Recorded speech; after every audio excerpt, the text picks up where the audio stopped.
So we have some NCAA Division I women's college basketball scores for Tuesday, January 2025. So we have a few matches going on right now. We had Oregon just defeated a few minutes ago, about 5 minutes ago, defeated number 2 USC 71-66. USC dominated in the first quarter, 23-9. Then Oregon, then USC won the second quarter by 2. So they were up 16 at halftime. USC was up 14 after 1. And then Oregon cut the lead down just by 3. So they were down 13 after 3. And you thought, Oregon in that third quarter, in that second quarter, they still had momentum, even though they were down. But they were back and forth. In the third, they were able to play back and forth with them. If they went on a big run, they'd come right back into this, and they could steal it. That could happen in the fourth quarter. Oregon went on a big 26-8 fourth quarter run to defeat USC 71-66. So, number 21 USC. I know it's without Juju Watkins and a few other key players. This USC team is down without Juju Watkins for the whole season, pretty much. Maybe she can come back at the end of the season. Maybe like March Madness. That's when she injured her thing.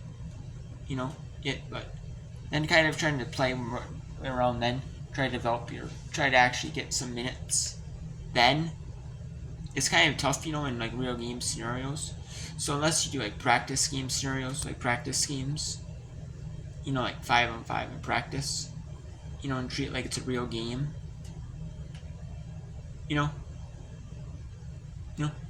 Even if you have like a running clock, a whole entire game, type thing in like practice, still, even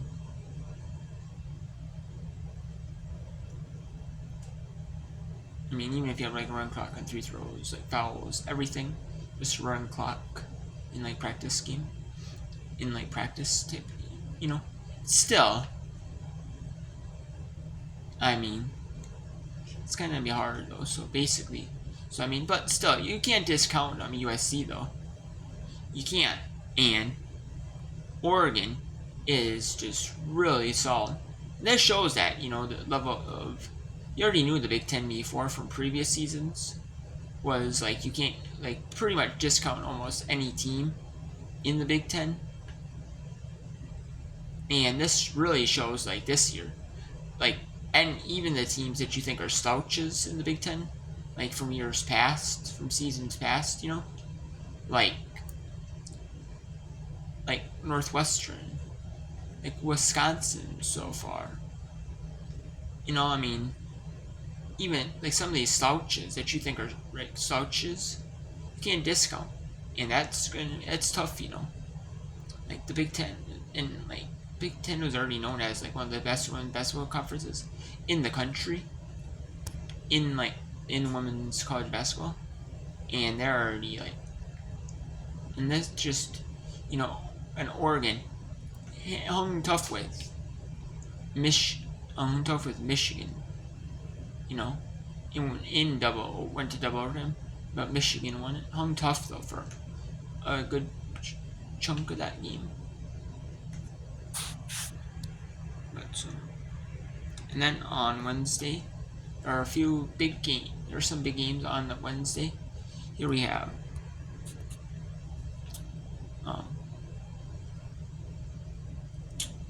there are some Kids Day games on Wednesday.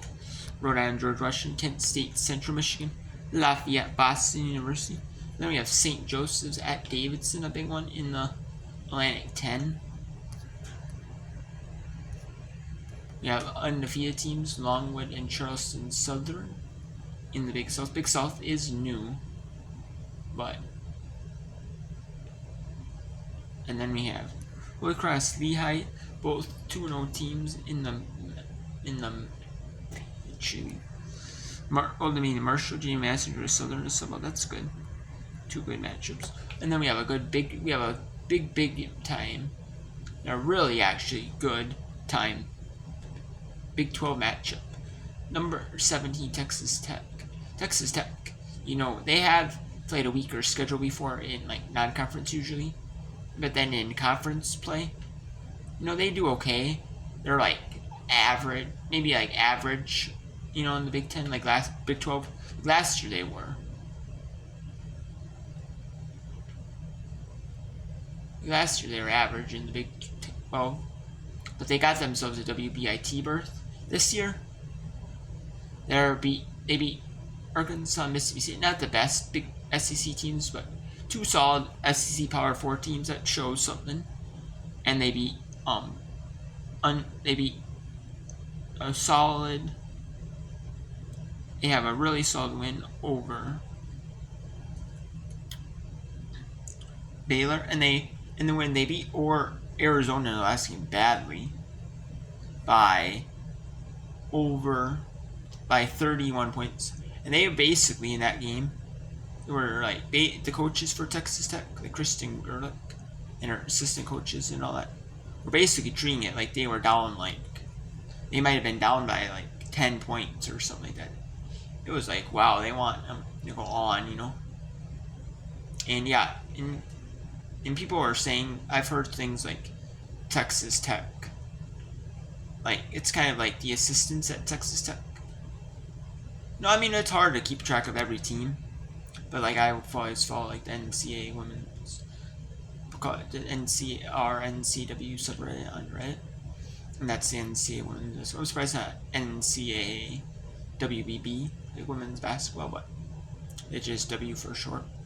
I guess that is what they call it. I guess like ESPN and like all everywhere, a lot of times W, NCAA women's basketball. But yeah, but like yeah, they were saying like Texas Tech's assistant pool, and maybe because I've always seen promise in Texas Tech, like even some of those games like they were like last year that they probably could have won, but where they didn't win. Like you've seen promise in Texas Tech, and especially in like the WBIT in Texas Tech last year, that WBIT run they made to the quarterfinal in there. You've seen that they had promise,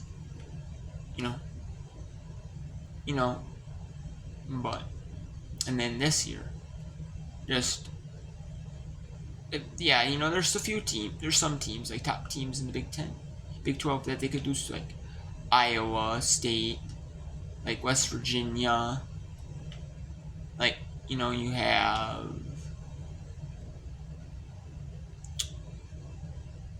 who else? I like Baylor, TCU, and BYU is tough too. I mean they're unranked, but they're still tough though. Even though can't take them lightly. You can't take Iowa, even though Arizona State lost. You can't take them lightly. When we have number 19 Ohio State at Illinois. You can't take either team lightly. Those both teams are solid teams. Illinois isn't ranked, but they're a solid team, and you can't take them lightly either in Big Ten. And then you have LaSalle, George Mason, two really solid teams in the Big 10, 3-0 teams in there. Cleveland State now. That's kind of interesting how Cleveland State went from being like near the top in like the top 3 last season to like in like top 3-4 to, I think they were like good. Cleveland State last year, I remember them being like a solid third team last season, a solid third place team last season. Now in the Horizon League season, and they didn't have like maybe the toughest non-conference, but for the teams they played, they were not bad. They were not bad. In non-conference, for the teams they played, they won most of them, and they won most in conference play. So they were, but and then you have Massachusetts, first year in the MAC, in the Mid-American Conference. And this year they are doing not bad in the Mid American Conference. 2-0 so far this season. It's very early, but they're 2-0 playing. Miami, Ohio, Akron is 2, or Ohio is 2-0, my bad. I don't know why I said Akron. It's Ohio's 2-0. Texas State, Troy, up 2-2-1 teams. We have True TV with St. True TV is having NCAA Women Best Williams with Big East teams. This year is they bought Big East rights, and then they bought another tier Big East rights. Not like the top tier Big East rights. Obviously, Fox has that, and then NBC has the second tier Big East rights, and then I would say like the third tier goes to True TV, but ESPN Plus has rights. So Big East, like all Big East sporting events, like that aren't televised from all sports. Like True TV just in TNT Sports just picked up Big East basketball rights, men's and basketball rights. Same with NBC, but then Fox Sports has number one because they picked up rights. They have rights in all sports. They basically picked up rights. What they basically, Fox Sports had exclusive rights along with the Big East Digital Network, which was on Flow Sports. But after their deal with Flow Sports ended, and they realized, Flow Sports paying them, but the partnership didn't work out that well. I mean, for Flow Sports at least, for Big East, because they weren't maybe getting a lot of viewers or or something like that. The Big East wasn't, because they always kind of felt like I always thought having the Big East and Flow Sports kind of don't get me wrong. Flow Sports isn't bad, especially for they have those tournaments in the beginning of the year, like November time. They always have a bunch of them, and they have them for other sports too, like softball. You have some for baseball too, some for men's basketball. I remember them having a lot more for volleyball. Some of the top, maybe if there's some showcase scheme, multi-team events in softball, where there's multi-team events or tournaments in NCAA women's basketball. Some of them are maybe not as marquee ones in men's, but they still have some. All that stuff. So, it is what it is.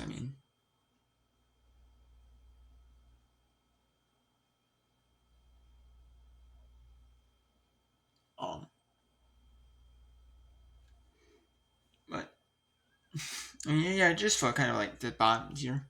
And then you'd have like UConn had rights to have their games at SNY, as well as Big East Digital Network. But yeah, it just felt like they were kind of lagging behind, with the Big East rights. Now basically, with the new rights, they basically dropped with UConn games. Basically all UConn games are going to be on TV for the most part, even if they play no matter who they play, just because it's UConn. If they play Providence or Xavier even, or some of the bottom tiers, they have Oklahoma State, TCU. That's a big one. And then we have Charlotte, Rice, 2-2-0 teams. And that good one in the Mountain West, New Mexico, 3-1, Boise State, or Colorado State, 4-0. So,